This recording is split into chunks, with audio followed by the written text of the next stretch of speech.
What's that like?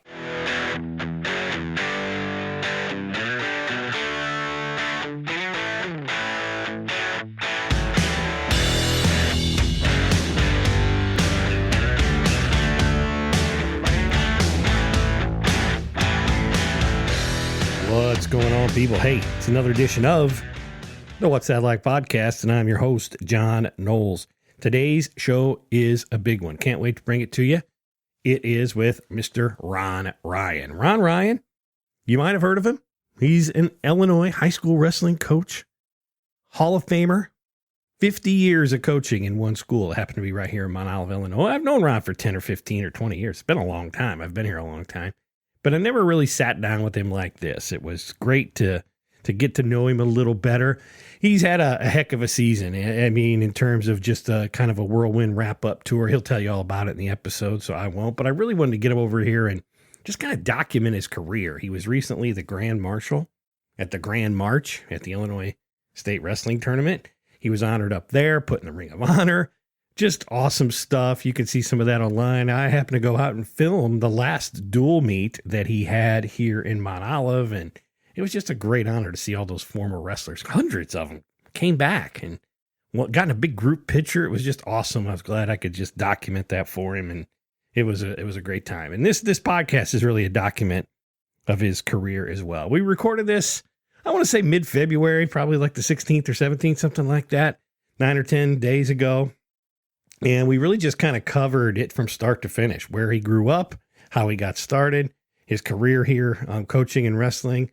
He names drops a lot of you. So if you're former wrestlers, you might hear your name here in the podcast. And he's got a lot of love for all of you. You're going to hear him get emotional at times. There were quite a few times where, I asked him about Mrs. Ryan or, why he did the things he did in terms of coaching. And you can hear him kind of get a little emotional. It really meant a lot to him to this 50 years. All you folks had a big impact on what he did and why he did it. And you're going to hear all about it here. So we'll get that to the second. Once again, I want to give a shout out to our sponsors on the show. That's Dexco Home Renovations and Labonte Photography. They've been with me for a while. I want to thank those guys a lot. If you want to sponsor the show, step right up here to the What's That Like podcast. We got slots for you.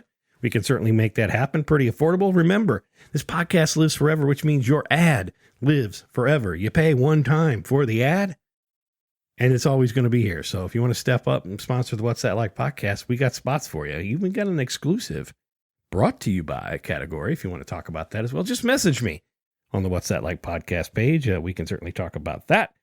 And if you get a minute, if you're listening, you want to share the show, I'd appreciate that so much. Share it. On the bottom, whatever you're listening, there's a little share button, I'm sure. Share that out on social media. We appreciate that. Give us a review on iTunes or Google or Stitcher or Castbox or Spotify. We're on Spotify now. All these different platforms you can listen to us on. It's always new. It's always 100% free to you, and we appreciate that so much. So last thing, I've got a lot of interest lately in another round of t-shirts. If you're interested in something like that, give me a shout too. We'll probably get something out real soon about that. But enough of this. Let's get to the man of the hour, Mr. Ron Ryan. Great conversation we had. Just straight up honesty. Love that he came over. Love that we talked about it. We recorded this 9 or 10 days ago. It's just a great conversation we had, certainly. So Ron Ryan, 50 years of coaching. What's that like?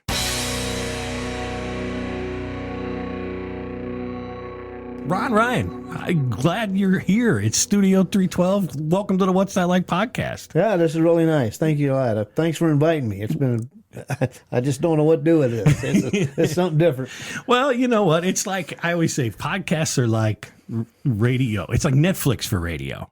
Oh, yeah. If you think about, TV, it's on and it's not. And Netflix, you call up anytime you want. I'd call it up later and take a look and see how it sounded. That's exactly it. And it lasts forever. It'll always be there. So it's great to have you here. I've been wanting to have you on. When I started this 3 years ago, you might not believe this, but it's like you were one of the names I wrote down. Oh, yeah. But it was like as time goes by, it's like I knew this season was coming. And I wanted to wait till it was over to get a good document of it. You and the young man that came out to do the video at the January 9th, that was really great. That's 45 minutes worth of my enjoyment all the time. pull it up, take a look at it, because that's the last dual meet. And Yeah. that was really great, too. Well, that's what the podcast is for, Ron. It's telling interesting stories about interesting people in this area. And Bobby's who you're referring to. Bobby Krug. Yeah. I met Bobby when he was a junior in high school, when he was doing the stuff there at the school. Yeah. For the sports. And he just became a fine young man with that kind of thing. Oh, he's just a fine young man, period. Yeah. And, you know, he would tell you, too, that he wished he played sports in high school because he felt like he missed out on it. But I'm like, you know what? Well, everyone that played sports, they remember what they did because of you. Yeah, right. He's the guy that documented it. Oh, yeah. He was great. Yeah, it's great. Yeah. So, you know, here we are, free-form conversation, and we'll just kind of start at the beginning. Where did you grow up? I grew up in Waverly, Illinois, a town of about 2,400. I'm wrong there, about 1,600. A little overstated. And I went to high school there, and grade school there, all the way through my high school and grade school years. And where'd you head off to college? I went to Western Illinois University in 1963, and I didn't know what wrestling was, but every one of us had to take a PE class, first, second, and third quarters. And third quarter, I took a PE class called wrestling. Well, I didn't know anything about it. I just walked in and thought, well, at least I'm not going to have to work too hard at this. Sad part was the wrestling coach was the teacher for that class, and I began to like it. And I weighed 115 pounds at the time, and the 123 pounder that was varsity was there in the same room, and I proceeded to beat on him a little bit. And coach says, "Hey, by the way," he says, "we need a 15 pounder next fall, and you're going to be it." So the next fall, I went out for wrestling. Yeah, and I said, "Well, I have a little problem here." I said, "I don't have any money." I said, "My mom and dad are about broke." I said, "I don't have any money at all. I'm going to work my way through school." He says, "Oh, don't worry about that." He said, "We'll give you a resident assistant position, and you'll be able to mop the mat 3 hours a day." I said, "Oh, yeah, okay." He says, "We'll pay you for mopping the mat." But he says, "Don't ever pick up a mop." I said, "Oh, okay." It's one of them college jobs. Is that what you're telling me? Yeah, I kind of like that job. Yeah, it wasn't bad at all. So you never wrestled in high school? No, you never wrestled till you got to college? Never wrestled till I got in college and participated at the, like I said, the third quarter of my freshman year in PE. Wow. And like I said, I really liked it. I placed third in the IIAC tournament when I was a senior. About the best I ever did. Yeah, it wasn't great, but I loved it all the time, and of course came here and started teaching. So you got a teaching degree? Is that what you were going for? Yeah, I got a teaching degree with a major in biology and a minor in mathematics. Well, a double major really, mathematics and biology. Mm-hmm. And that got you here to Mount Olive in what year? Well, I'll tell you that story. That's a real story. Okay. And let's see. Yeah, the Monday before Thanksgiving, I get a call from John McDowell here in Mount Olive, and I was student teaching at Lamphere. Just finished up. Up in Springfield. Yep, that was my quarter after my 4 years of school. I got my student teaching done, and he called me. He says, "Hey, can you come down and interview for a job?" So I drove down there to Mount Olive, and John and Mr. McTime interviewed me, and they said, talked to me a while. They said, "You're a wrestler?" I said, "Yeah, I still weighed 120 pounds that time too, bigger now, but at that time 120. I said, "Yeah, I wrestled in college for 4 years." He said, "Oh, okay." The next Friday, they called me, and John called me. He says, "Hey, we're going to give you that job." I started on Monday before Thanksgiving. So from 7 days later, I was teaching school here in Mount Olive. And at that time, John McDowell was teaching biology too. Mac was teaching physical science and general science. And a guy by the name of Fisher that was a guidance counselor was teaching biology 1. Because there was just no teachers in the area at that time. That was back in the Vietnam area right towards the end. Yeah, I guess so, yeah.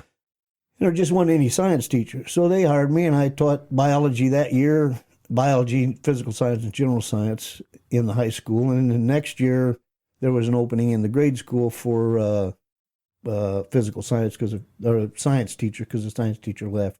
And I taught science for a few years, and I thought, man, there's got to be some easier way to do this. So I went back and got my math certificate. I got a master's in mathematics at SIU Edwardsville, and then I taught math ever since then in junior high most of the time for about 23 years. And I came to high school and taught for the last 10, and then became principal for the last 7. And that's, I kind of met you around those years because I'm a transplant here to Mount Olive, just like you. Yeah. But but you bleed purple at this point, don't you? Well, yeah. Absolutely. Yeah. I do too. Yeah. yeah. That's the way it works.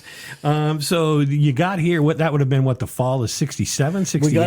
I got here in November of 67, just after the end of football season. Yeah. And you started coaching wrestling that year or one year later? No.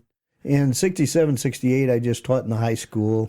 68, 69, I found or talked to Mr. McDowell. Well, Mr. McDowell talked to me a little bit in the fall. He said, we need when I went over to the junior high, he says, we're going to need a junior high basketball coach. I said, you're talking to the wrong guy because I don't have anything to do with basketball.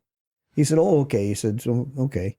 I said, now, if you ever need a wrestling coach, I said, I'll do that. Well, that was 68. And then 68, 69, there was 3 boys, Tom Harmon, Andy Petroline, and Billy Fialk, I believe they were. I talked to them. They thought they'd like to learn a little bit of wrestling. So we had an old horsehair mat in the gymnasium. Mm-hmm. We rolled around a little bit on that. And then in 69, I went to the Board of Education and asked them if we could start a wrestling program in 69, 70, and the board agreed to do it. Guys like Ray Slopok, Roy Monk, a few other guys, Ray Ecker, Marburger, out here in the country. But they agreed, we'll have a wrestling team. So in 69, 70, we had a full wrestling team, but we went 1-7. We weren't very good. So let me stop you there, because this I didn't even realize. Not only have you coached wrestling in Mount Olive for 50 years, you're the only coach they've had in 50 years. Oh, yeah. Wow. That's amazing. So you started the program. I started in 69, 70, Yeah, and then so you got going. You had a full program in 69, 70, you said. And what was that first year like? You said you went 1-7. What was the learning curve for you? We were 1-7, and we went to O'Fallon, Illinois for the first time we ever wrestled. So, we're in Mount Olive. We're going to O'Fallon to wrestle. And the only person that scored the only person that won, or no, he didn't win. He tied. Tommy Harmon tied a kid from O'Fallon, so we scored 2 points in the very first meet we ever wrestled. But then we went on and wrestled Carrollton a couple of times, Hillsboro a couple of times. Litchfield hadn't started yet. They started a couple of years later. Anyway, we won 1 meet during that whole year, and then the next year we went 12-2, so we improved a little bit over there. And it was basically the same athletes that I had the first year. You had most of them back. How many kids over the years do you think you've coached? Have you ever thought about that? I knew you was going to ask that question, and I can't even think to guess. But if you figure 20 per year at 50 per year, you're right at 1,000 at least. Crazy. So I don't have a clue really how many there are. Yeah, because I know there were 2 years we had more than 20, but there were years we had 15 to 16. Yeah. So So in this area, can you go anywhere without seeing a former someone you wrestled or someone you coached against that's going to come say hey? Not in Litchfield, Hillsboro, Mount Olive, Gillespie, Staunton, Carlinville.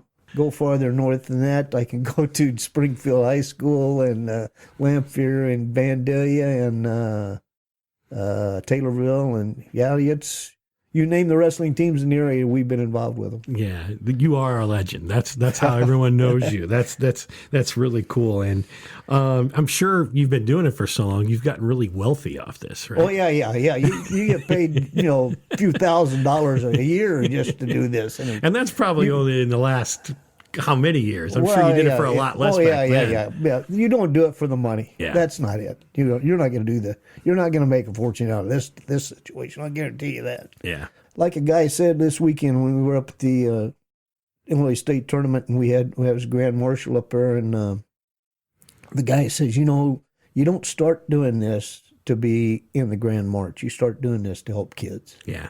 And that's what you do for a long period of time. And that's what you did the entire time. Oh yeah. I enjoyed it. And my wife enjoyed it. You can't enjoy it if your wife don't enjoy it. You're not going to enjoy it. It's a two-way street. You know, you got to keep her right there with you, or you're in bad shape. I'm sure everyone that you ever coached knows that implicitly. Oh, yeah. Mrs. Ryan's just important as Mr. Ryan. Oh yeah.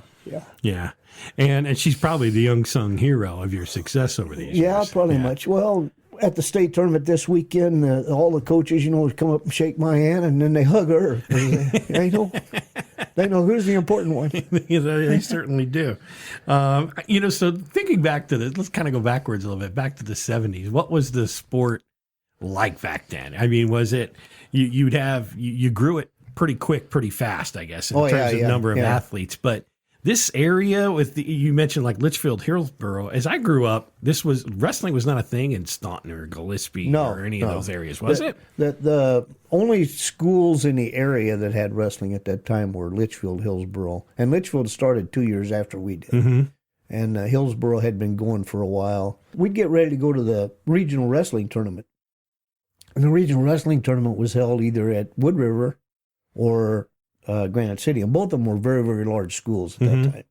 And you'd go to Granite City, and at that time there were 16 teams that were in the regional wrestling tournament, and the only ones even close, well, nobody was close to our size, but there was Mount Olive, Hillsborough, Litchfield, Southwestern, Carrollton, and then you went down south, and there was Belleville East, Belleville West, Granite City, Edwardsville. And that was just the regional. So this is well before a class system. Oh yeah, this was no classes at all. We went down there with a group of kids, and I had a young man by the name of Randy Moss who was just superior. He ended up his whole 4-year career at 64-5, which was amazing at that time. We'd go down there, and he may not even get seated. Just because of the size. Because of the size of the school and so forth. But he came out second 1 year in the regional and then advanced to the sectional, didn't place. And came back and next year second and placed third. But at that time, first and second were the only two that went to state. Everybody else stayed home. Mm-hmm. And the sectional wrestling tournament, well, like I said, the regional would be at Granite City 1 year and Wood River the next year. Well, whoever had the regional, the other guy would hold the sectional. So everybody came south to Wood River and Granite City. This would include everybody from Jacksonville straight east all the way to Champaign. Mm-hmm. And everything in that part of the state would come to Granite City for the sectionals. So it was gigantic at that time. And you just had to get through the regional and sectional, and that was probably like getting a state today. The sectional was unbelievable. I mean, you know, and like I said, Moss placed third at the sectional that 1 year, and that was as close as we ever came. So who was your first state qualifier? First state qualifier was Jimmy Luker, only because he qualified in the same year that Bob Petroline qualified. Mm-hmm. Well, Luker was 145 pounds and Petroline was 185. So Luker says, I'm the first one to ever qualify. Because he wrestled before? He wrestled before Petroline. So, he qualified. And that was a year after they had determined the A and AA. Okay. Is it still a 2-class or is it? No, now it's a 3-class. Yeah. And in fact, in the 80s, I was on the advisory committee. And at that time, the advisory committee was discussing what to do with the state tournament awards. Mm-hmm. Well, it was 86, in fact. And the state tournament awards at that time, the teams that won the state tournament were the ones that scored the most points with their individuals at the state tournament, which they no longer do. So they decided in 87, while I was still on the advisory committee, that the individual tournament would be just for individuals, and then they'd have a dual team state tournament after that. And that would determine the team state tournament. Gotcha. So that was on the first advisory committee I was on. Then the second advisory committee I was on, that was as a coach. Mm-hmm. The second one I was on, it was as a principal. And as a principal, we decided that, that is, the advisory committee said we're going to suggest this to the IHSA committee, decided that we'd go to 3 classes. So I've been sitting on the advisory committee twice, and both times there's been some major changes in the wrestling situation. Yeah. The one I made a decision for in 86, 87 cost me a trophy because the next year Stockstill, O'Neill, and McCullum scored enough points to finish third in state. And you would have won the state. And we'd have had a state trophy. Team title. No, not the title. We'd have been third, but there were 3 trophies at the time, but we didn't take one home. We just took two state champions and a 4th placer. So. Was that the best group of talent that you ever had all at one time? Or is that a fair question? That's probably not a fair question. Yeah. But they were a pretty good group of kids. Yes, I mean there was a group that included Kevin Fritchie and that bunch of kids that were in the Elite 8. Mm-hmm. Kevin Fritchie, Brad Stockstill, Kevin O'Neill, or Pat O'Neill. There's been a lot of O'Neills wrestled, by the way. We won the regional, and then because we won the regional, was able to participate in the dual team state tournament. We went up to Hamilton, Illinois, and defeated Hamilton in the next round, and then we wrestled, and that'll put us in the Elite 8. At that time, after the sectional tournament, dual team or individual sectional tournament, they wrestled the dual team state tournament winners, and we wrestled Lawrenceville at Vandalia. And got beat by Lawrenceville, or we'd have qualified for the top 4 and gone to the state tournament. But, This time of year is probably, it's always on your calendar. You're not scheduling anything else besides making sure you've got a place to be in Champaign or wherever in February, right? Yeah. This year, yeah. I'm sure, you've coached so many kids that had, you just were so happy to see them like get some individual victories. The first win, you saw them come from hardly anything, and just, are there any stories like you could tell me just really you made not, you're proud when a guy gets a medal, but you're probably just as proud when somebody just accomplishes something that it's only important to him, and that's why you did it, right? You're proud of situations like this is. I'm not going to mention any names because names are not pretty immaterial in this situation. But there was a kid that wrestled for me, and his parents never showed up at all. And at the end of practice, I put him in my car and drove him home. And at the end of the season, I'm collecting equipment, and he's not in school anymore. He's gone. So I go out to his house and knock on the door, and there's nobody there, but his singlet and his jacket and everything's hanging right there, ready to be taken home. So I took it back. And later I found out that the family had to move because of situations that were involved with this family situation. But the kid was great during the school year, during the time he was here. Just those kind of things tear at your heart. But there are things that you're proud that you allowed that kid to do something for a whole semester. Yeah, well, and that's what the small town probably afforded him a thing to do that maybe one of the other bigger schools with many more kids, he wouldn't even got a chance. Yeah, a lot of times you'll get kids that teacher will come to you and say, "Hey, Mr. Ryan, you need to get this kid out for wrestling because he's having a lot of problems in the classroom. He doesn't mind the teachers." Back early years, not so much now, but even now, you had a lot of influence over kids when they walked on the mat and when they came to practices. The kid's parent or teacher came to you and said, "Hey, so-and-so had a little problem today in class." Well, you just give them a little talking to. But, back there in the 70s and 80s, the talking tos were different than the talking tos you have nowadays. Exactly, yeah. But you still are able to do the same kind of thing. We had a young man come out this year late. Teacher says he'll never make it. I said, "Yeah, well, he did." Yeah. I mean, the kid lasted the whole season, and he's happy to be there. He wasn't superior. He didn't win all kind of medals. Probably didn't win very many matches, but he was part of the team and part of the effort that was going through. And he's proud of himself, I'm sure. Yeah. Oh, yeah. Yeah.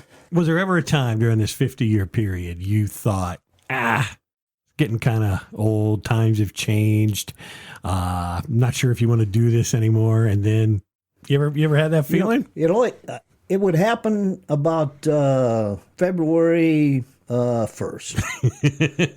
And many, many times it would happen about February 1st. Just before that regional, and you think, "Oh, man, these kids are terrible. They're not doing what they're supposed to do. I'm not getting out of them what I want." They weren't bad wrestlers. They just weren't getting out of them what I want. They weren't good kids at that time. But, regional and come along, and 4 of them to qualify for sectional, and 2 of them to qualify for state. You think, well, hell, maybe I did something right. But it's many times. Many times. Were you ever really, really close to giving it up, though? Nah, not really. Yeah. No. Mrs. Ryan probably would have kicked your butt right out of the house and said, you better get back out there, huh? She was understanding many times as to why I was feeling down, but she'd say, you know, but you don't start out doing it for 50 years. You just start out doing it for a few, and then, you know, it didn't happen. It just happened 50 years. So. It just, well, I'd say it at the end. I'll just say it right now. Nobody's ever going to do this again. Oh, not 50 years. No way. I mean you'll be lucky to get a coach for 10 years. Yeah. Because it's just a demanding thing. People don't realize how demanding it is. They just don't understand. I mean, 50 years of anything. Well, yeah. 50 years at Brad Weiss, you mentioned it. Brad Carson, you mentioned you listened to his show when he was on, and we were talking about you. Yeah. And he's dead right. He said 50 years of anything, a marriage, a job, a commitment to something. Well, I've been married 50 years. See, I'm a double dipper. It's still an accomplishment. Yeah, you are. But when you think about it, it's just never going to happen in this day and age. Nobody's going to stick with anything that long. Times are different. People change. They change jobs. They move. Things just happen. How many people you think will be in the same school district for 41 years? Yeah. No, I don't. Me. That's me. 34 years in the classroom and 7 years as principal. And that'll never happen again. It just really won't. Think so. No, 35 and out. That's all. That's you're on Ron, you got to know this better than me. I'm guessing there's never been anyone in any sport coach for 50 years in this state, has there? Oh yeah. I got wrestling friends that live at. In fact, he's at Libertyville. Name, and he's I can't think of his name right off the top of my head. Isn't that strange? But anyway, he's coached as long as I have. Really? Yeah. Has he got more than you? But not at Libertyville. Oh, he's moved around a few places. Yeah. I was going to say, if he's beating you, then you got to get your butt back out there. No. He won't beat me in a single school. He won't beat me.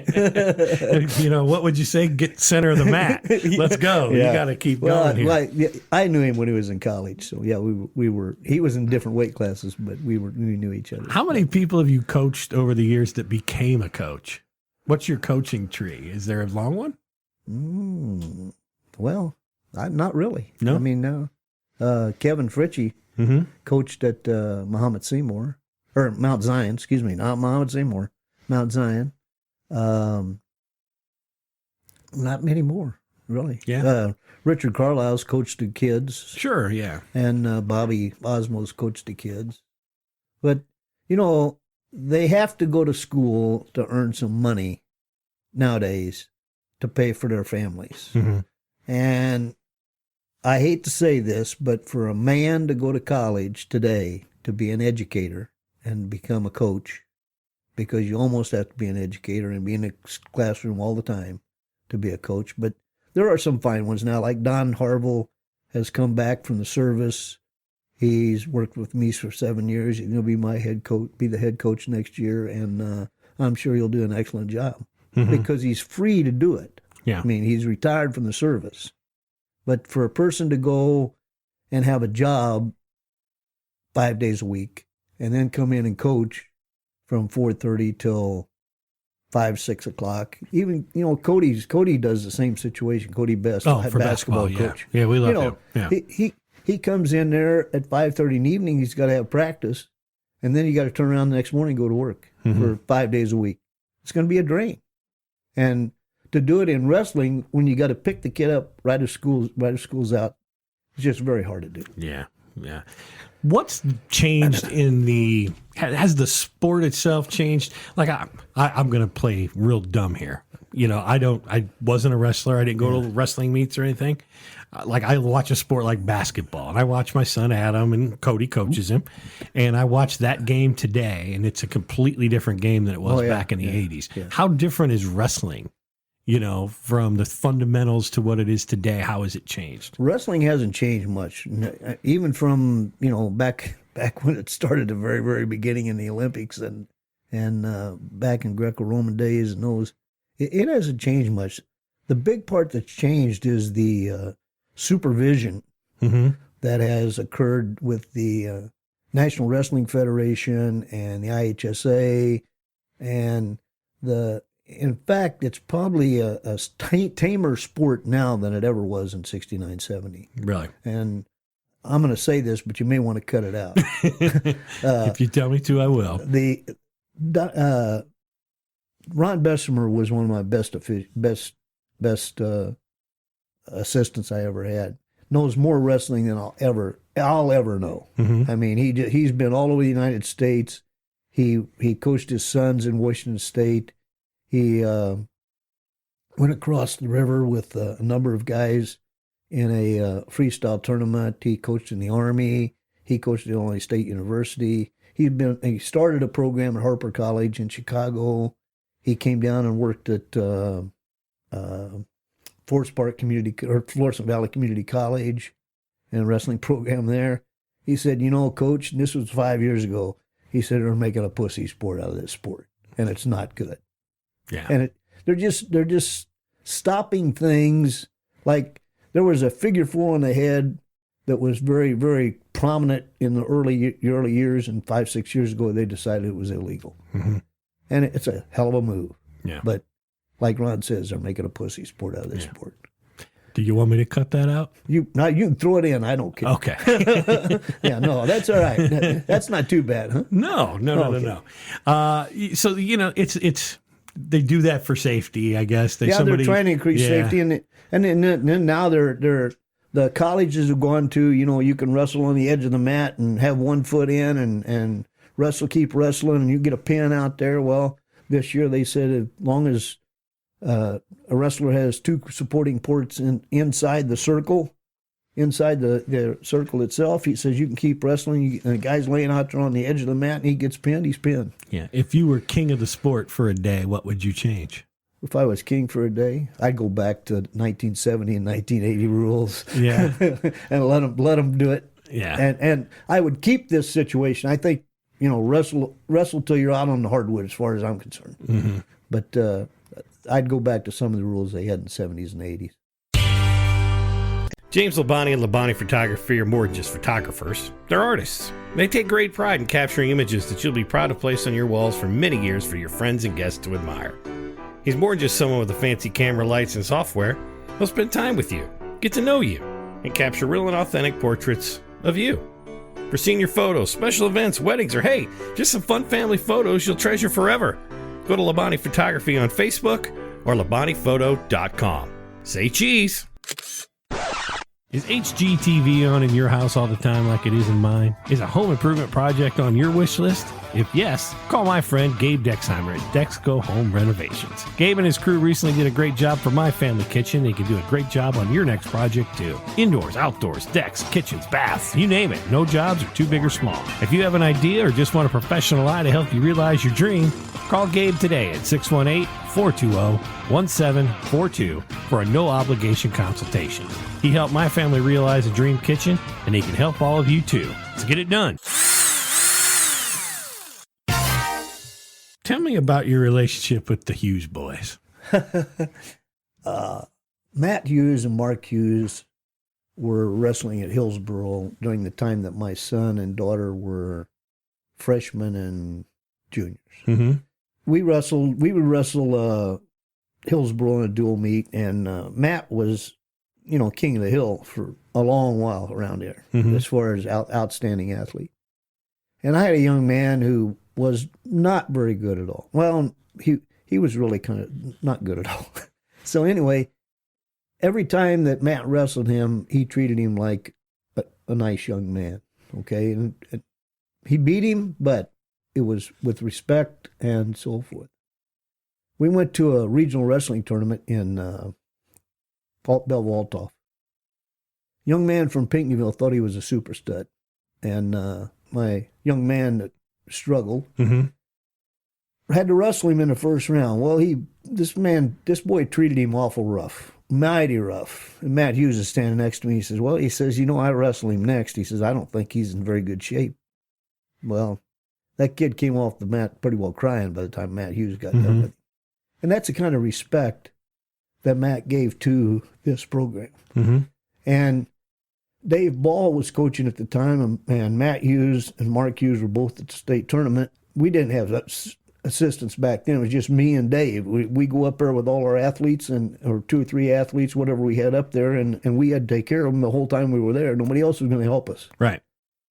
So Matt was on mat 1, and Mark was on mat 3, and Ball says, hey, come here. I said, okay, I'll take Matt, you take Mark.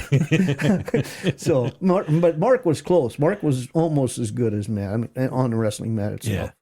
So anyway, I coached Matt there, and then later on, Matt was in a semifinal, I believe, and Mark needed a coach, so I went down and coached Mark. So we just traded back and forth. But, and then later on, probably when my daughter was a senior in high school, we needed a car for her, and Matt and Mark's dad called and said, hey, we got a little Volkswagen over here. So we went over and bought a Volkswagen for Mark and Matt's dad, and we had dinner, sat and had dinner with them and bought the car and so forth. But, we just been close a number of years. Well, your closest family, I guess, over those years. Pretty much, pretty close to them, yeah. So, all of Matt's issues, I'm sure that had an effect on you as well. I hated seeing all that. Oh, yeah. It was pretty tough. Yeah. But at the same time, all of his successes, you were so proud, I'm sure. Yeah. But he's doing better now. He's been around. He was down in Mount Olive for your last invitational, right? No, that was Mark. Oh, okay. That was Mark. Mark's the assistant coach at Hillsboro now, and his son wrestled in the regional. He didn't get to wrestle in a tournament here because of the fact of where his weight was and where somebody else was in the weight class. Mm-hmm. But I noticed he wrestled in a regional down at Carlisle. Gotcha. Which we weren't at. We were up north. But I'm on your Facebook all the time, and I always see you tag. Tell me about the Hammer. Who's the Hammer?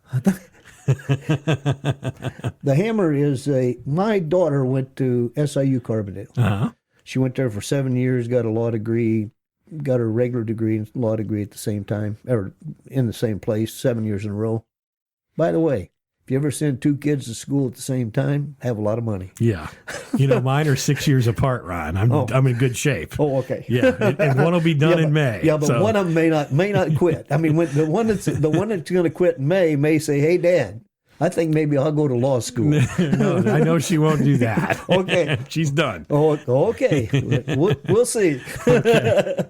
So anyway, she went to law school there, and one of her friends is the mother to the Hammer. Okay. And the mother to the Hammer, dad also went to school at Carbondale, so they were real good friends. Well, when the first daughter was born, Hammer's older sister. Well, what's the Hammer's name? Tell us. You can drop their name. Joe Baranski. Okay. When Joe Baranski's dad is the dad's name also. Yeah. So anyway, Joe had a daughter first. Joe Baranski, older, had a daughter first, and she's playing softball at SIU Carbondale. Real good athlete. Mm-hmm. I mean, superior athlete. His second daughter is a sophomore at, I forget the name of the school, but it's up around Rock Island, and she's a lacrosse player. Mm-hmm. Excellent lacrosse player. And then Joey, the little boy, came along, and as you can see, one's a junior or sophomore in high school, or sophomore in college, and then the junior in college, and then here's Joe. Mm-hmm. So he came along later. But Joe is that is the Hammer, and he's not my grandson, but every time he wrestles, Big Joe tags me so that I can send all the information I need to send to straighten the kid out a little bit. I see that. You're giving tips. It's like get the butt up or get the leg or whatever. Yeah. As Joe says, he says, You're a IWCOA Hall of Fame coach. He says, I want some information from you. I said, okay. Well, that's great. So we talked about, I mentioned it a second ago. The Mount Olive Invitational, as it's been known for a long time, has been renamed in your honor. Yeah.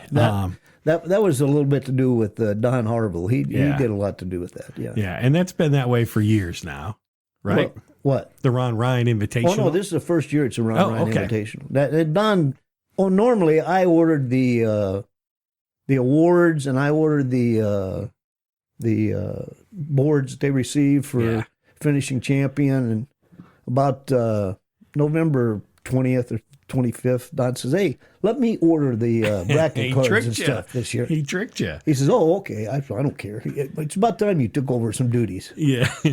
So yeah, he ordered. He renamed the tournament to Ron Ryan Invitational and ordered the awards. And they say Ron Ryan first Ron Ryan Invitational, and that makes me pretty proud. Yeah. Well, then right after that, you had your final home dual match. Yeah, that was and I tell you, I came out and we did a little video, but I tell you how special it was just to see.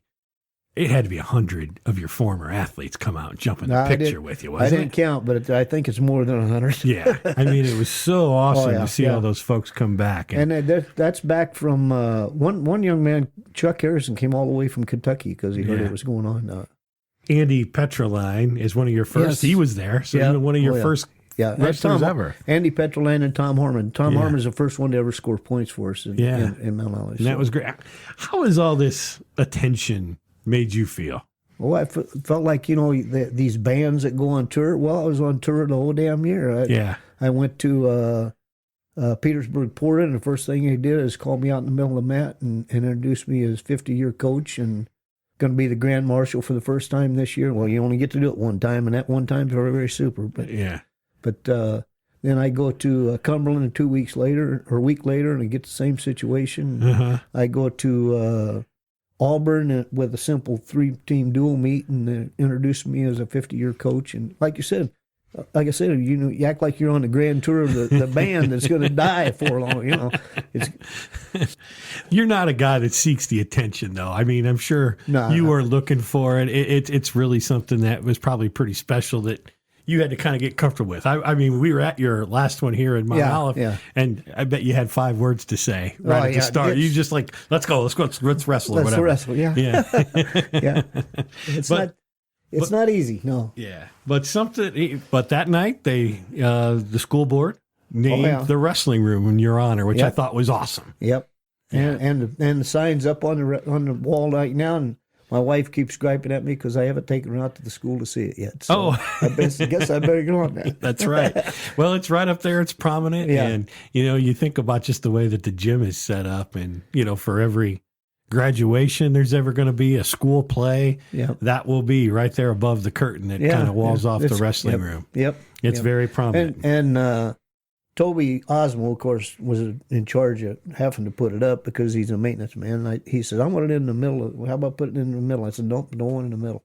I want it right there where every wrestler that walks into the wrestling room walks under that curtain and goes right in that side. They don't walk over to the far right side. They don't go in through the middle. They go in through the left." And I want wrestlers going in through the left right under that. Well, that's certainly it was a great honor. I was happy to see that happen. Super, and it was a real surprise to me at the Board of Education because I went to that board meeting previous to that because I wanted to make sure that they were considering Don for the head coaching position, and they accepted my resignation. And one board member says, "Are you really going to do this? Because you're the only thing we ever know about my life wrestling is you. You sure you're going to quit?" I said, "Yeah, this is it. I'm done." Nice round number. Yeah, 50 years, that's enough.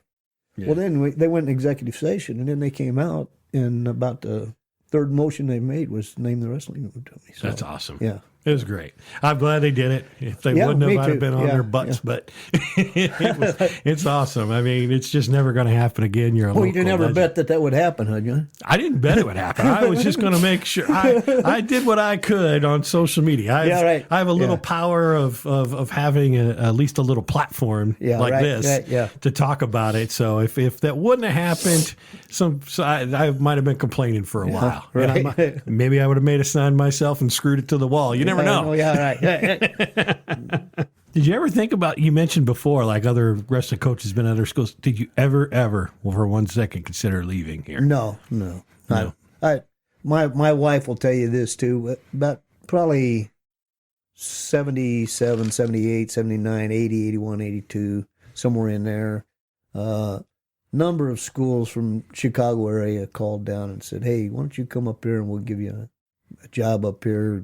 You can be athletic director and wrestling coach, or you can be weightlifting coach and athletic wrestling coach." And At that time, I had a young man that wrestled for me. Well, he wasn't a young man. He was older, the same age as me, but it was Norman Lovelace that wrestled with me at Western Illinois University, who took over the Harper job after Ron Bessemer left it. And he was at Buffalo Grove. And I said, nah, I just don't really feel like I want to move out of this school system. I'm doing all right here. And your kids were probably young then? Yeah, they were young. Yeah. And they were successful here, and everything was fine. So there was my oldest graduated in 1990, and my youngest graduated in 1993. Yeah, so yeah. And Eric and Kristin, right? Yeah, Eric and Kristin, and Kristin was the best scorekeeper in the world from the time she was 5 years old till the time she graduated from high school. We went to a tournament one time. They couldn't determine whether we'd won or lost. They couldn't figure out the score. And Kristin says, "Don't worry, Dad, we won by half a point."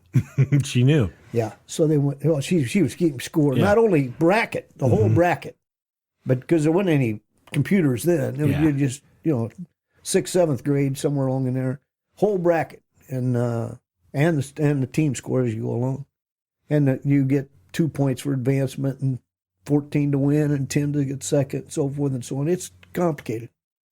And she said, we won by half a point. All these people went back in the back end of the building, and they were trying to figure out the score, and they come back out and said, well, you won 95.5 to 95. She knew. So, so we won. Now, the last couple, I don't know how many years, you would know, I wouldn't. You've had ladies wrestling. Is that something your daughter would have done had there been an opportunity at some point? I think that would have been something she might have done, yeah. Of course, Eric was wrestling at the time. Eric was a freshman when she was a junior. And he wrestled freshman, sophomore, junior, senior year. Qualified. He was sectional champion, in fact, when he was a sophomore or junior, and then placed second as a sectional and sophomore. Won the regional both years. But he went to the state tournament twice. Won first match he wrestled up there.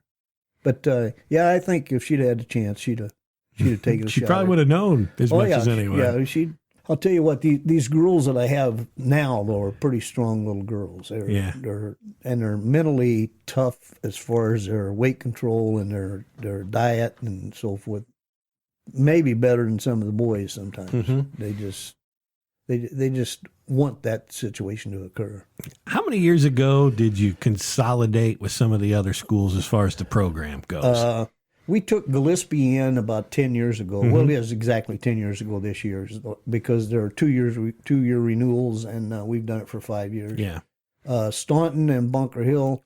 Last year, when all this situation occurred with the sports, they came to me and wanted to know if I would take Staunton in with the Gillespie situation. I said, well, yeah, I will, but it might have to move us from 1A to 2A. I'd have to look at it, but if it does, it does. I got 2 athletes that'll compete whether they're in 2A or 1A, so it doesn't really make any difference as far as individuals. But we wrestle probably half our matches against 2A schools anyway, so it'll really make any difference because there ain't any 1A schools around that many anymore. Yeah. So anyway, I said, we'll do that. And then got towards fall, and I said, look, you're playing football with Bunker Hill. And, Bunker Hill's got some athletes over there. Let's go. We might as well, if we're going to do it and be in 2A, we might as well take Bunker Hill and Staunton and Gillespie and Mount Olive. So this is the second year of that co-op. And that co-op at that time was signed with all 3 schools for 2 years. So it should be next year be the same probably. And that'll be the second of the 2-year. Yeah. All the sports, Ron. I mean, you want to talk football and, well, concussions might be the big thing there. But every sport's struggling for numbers these days. And this helps. Yeah. This helps the numbers. I mean, why did that happen? What's your opinion on that? I mean, kids just aren't doing sports the way they used to. Kids are weak. Yeah. Hate to say it, but they are. I mean, the kids that participate are not weak, but the kids that don't want to. A lot of it has to do with the fact they don't want to be losers. They want to be winners all the time. You can't be a winner all the time. You have to be a loser sometime to be a winner. That's absolutely true. And if you can't be a loser, especially on a wrestling mat, you're not going to come out. Well, you bring up an important point, and I've kind of thought this, and I've said this before. It's no secret. Maybe I haven't said it on this show, so I'll put my opinion out there. I learned this when my daughter was probably 8, 9, 10 years old, and she got into Taekwondo. And it was like, okay, we got to go to the tournament. And I'm going, I don't know if she's ready. And they're like, oh, no, she's ready. And we went to a tournament up in Springfield and registered on belt and weight. And we got there. And what I realized that day was they broke enough classes out that no matter what she did, she was at least going to get a third place trophy. Yeah. And I'm thinking, if everyone walks out of here thinking they're a winner, what are we actually teaching these? You don't have to put in the effort to get the result. And that's really been, I hate to say it, it's just become the mentality of everything. And I'll say this too, it's driven by parents like myself who spend all the money on their kids to go play sports, and you think you got to have the result. And I will tell you, I live by this mantra. I coached basketball. I coached baseball. I've coached soccer. I've coached a lot of sports for my kids. The best time I have right now is sitting in the stands. I had a hockey mom tell me this, and I believe it to this day. She goes, there's 4 things you can be at a kid's sporting event. You can be the player, you can be the coach, you can be the ref, or you can be the fan. But you can only be one.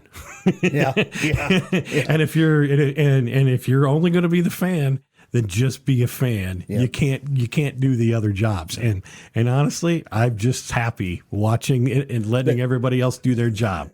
Kids would realize the fact that participation is as good a time as being the champion or second or third or whatever. If they just realize that being a part of something. Kids, I've had many kids, and we talk about 1,000. Many kids, 980 of them, were just participants, but they gained from that. Mm-hmm. And some of them sat in the stands January 9th. Yeah. And told me, if it wasn't for what I did in wrestling, I wouldn't be here today. I'd be doing something I shouldn't be doing. Yeah. It's character building. Yeah. Yeah. It's being part of a team. It's learning something. It's learning that you got to work hard for a result. Yep. You got to. Yeah. You got to work hard. And if you don't work hard, don't expect the result. Yeah. I'll tell that to both of my kids. Yeah. Like me, I didn't go into this thing to be a coach and to become a 93 or 94, get to the Hall of Fame, the only Wrestling Coaches Association. And 2017, to be recognized for a Lifetime Achievement Award. In 2019, I'm walking in the Grand March. I've been to the Grand March with coaches, kids wrestling, but to be leading the Grand March, that was really something. So you just brought that up. That was just this past weekend. Oh yeah, you don't go into this sport to do that. You go into this sport to help kids, and those things, if they fall on you, they fall on you. If they don't, you've had a successful 50 years anyway. Yeah. So tell me about this past weekend. It's the Grand Marshal. That's tough. They elect 4 Grand Marshals a year. The IWCOA does it. Illinois Wrestling Coaches Officials Association does it. And you're elected by your peers, other wrestling coaches in the state of Illinois, and officials. And this past one, there was me and Rob Murphy, who is the wrestling coach at Wilmington High School. Was coached 25 years there. A guy by the name of Don McKeel, who's refereed for 45 years, and a guy by the name of Quate, who's wrestled, who's refereed a number of years also, I think about 22, 23. Mm-hmm. But anyway, they elect those 4 people, and you walk out with nothing on except for these lights that are blinking all over the place, and you're leading teen times 228, 56, 74 kids, out to the championship matches. And they stand at the microphone comes on and you step forward and they give an announcement about your accomplishments in the wrestling world for the last 50 years. And, and then at the end of it, they say, Ron Ryan, Mr. Mount Olive Wrestling. So that was great. Yeah. Yeah, I can see it in your face. It's emotional just to even relive it. Yeah, yep. It's pretty awesome. What you've given so much to so many. Yeah. But I'm going to ask you this. What have all those people given back to you? It's a pretty good life. Yeah. It's not money. Yeah. It's not a fortune. Yeah. The only fortune I get is I get a check once a month from the state of Illinois.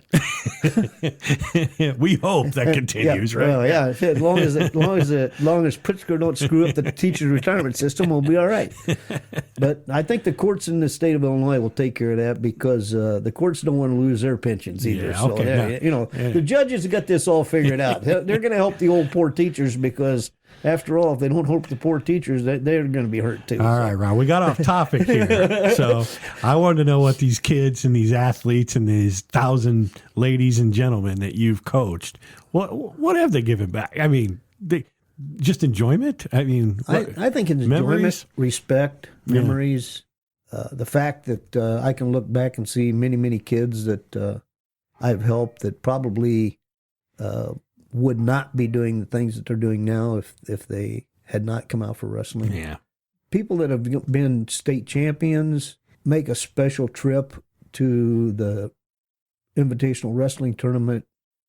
Pat O'Neill did this because he knows that this is my last year, and he says, you changed my life. So yeah, he wrestled in college. Certainly put him on a path, right? Yeah. He wrestled for a year at the University of Missouri, and wrestling in college is not the easiest thing in the world. It's a job. I mean, it's a 24-hour job, and it's all year long. Any college sport. Yep. Yeah. So he wrestled at Missouri, and he was supposed to redshirt for a year, and every heavyweight on the team was injured, so he ended up getting thrown in, and first match he wrestled was Oregon State, Oklahoma State, and Oklahoma. So, he pretty well beat by the time I saw him at the Litchfield tournament that weekend. But he left there and went down to SIU Carbondale, got a degree, and got married to a young lady that was a state champion in hurdles for 2 years. I went to school with Becky. Yeah. So, yeah. And then they moved to Atlanta or Alaska. Yeah. And he coached there for about 10 years. And now he's not coaching any longer, but he stopped by at the Mount Life tournament just to make sure that I knew that he was doing fine. So, yeah. Dave Myers lived back behind me and wrestled for me for 4 years, early years. And he came in the Mount Life tournament because he couldn't be there for the January 9th. With his Letterman's jacket on. And he couldn't get it buttoned, but he still had his Letterman's jacket on. And then my son wore his to the January 9th thing. Yeah. And then later on, I went by Dick Hansen's house, and Dick Hansen put his on from Robinson, but it was way, way small. It's amazing how things shrink over time, isn't it? It's terrible. Yeah. I mean, you're still at 115 pounds. Oh, yeah, right. Sure. Yeah. Plus, double. So, as we wrap this up, Ron, I mean, when you think about, you're calling it a day after 50 years, and you're a legend. You're Thank you. You are. I mean, no one will do and accomplish what you've accomplished in this time. When you think about that 50 years, I mean, I don't think I asked you how many wins is that? You've got the stats. Yeah. Oh, yeah. I'll tell you what we are. I got it right here. We're 463, 481, and 5. In 5. Yeah, 463 wins. And I've got them divided up into A and double A. And in Class A, we were 342 and 244. But in double A, we're 118 and 234. So step up in class will have that. Well, you step up to Alton, Bethalto, Collinsville, East St. Louis, Highland, Jacksonville, Jerseyville, Lincoln, Macomb, Wascuda, Mount Zion, O'Fallon. You just keep naming them off. Yeah. Taylorville, Triad, and Waterloo. But last year we went to Triad, we went to Wascuda, and at Wascuda we figured we weren't going to win any duels there, but we wrestled Triad at the end of the meet. The score was 36-36. So they went to the tiebreaker. Well, the tiebreaker, they didn't have tiebreakers in the early years. They just have that in the last 5-10 years. So that's why there's 5 ties. But there was a tiebreaker. Well, the tiebreaker has A through M. Well, we got to G before we ended up getting a win. And we had the most takedowns in the first period. First takedowns. And you know what? The little girl that came from Bunker Hill got a takedown in the first period and got pinned. The heavyweight that came from Staunton got a takedown in the first period and got a pin. And those 2 takedowns made the difference. There you go. So, we wanted to do them 8. But, a lot of kids got beat and a lot of kids didn't. So, Yeah. What would you like to say to all those, if all those 1,000 kids were tuning into this? What would you like to say to those ladies and gentlemen? Thanks a hell of a lot for coming around. Yeah. There's so many memories. Those memories are not the important thing. The memories, the things are the important is that the people understand that I did it for a reason. I did it for the kids. Yeah. And the awards you receive are great, yeah, but you get those. This has been a really enjoyable year.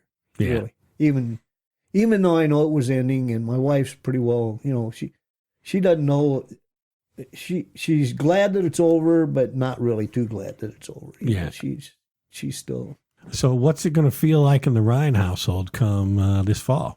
I think I'll feel all right. And Don's. This is Don's first year of coaching. He's been my assistant for 7 years. He's seen all this stuff, but he's not done it. Mm-hmm. And I'm sure that Don will say, "Hey, would you come in and help me with the body fat test?" Or would you come in when they have sign-ups? I might go in and help him with that. Yeah.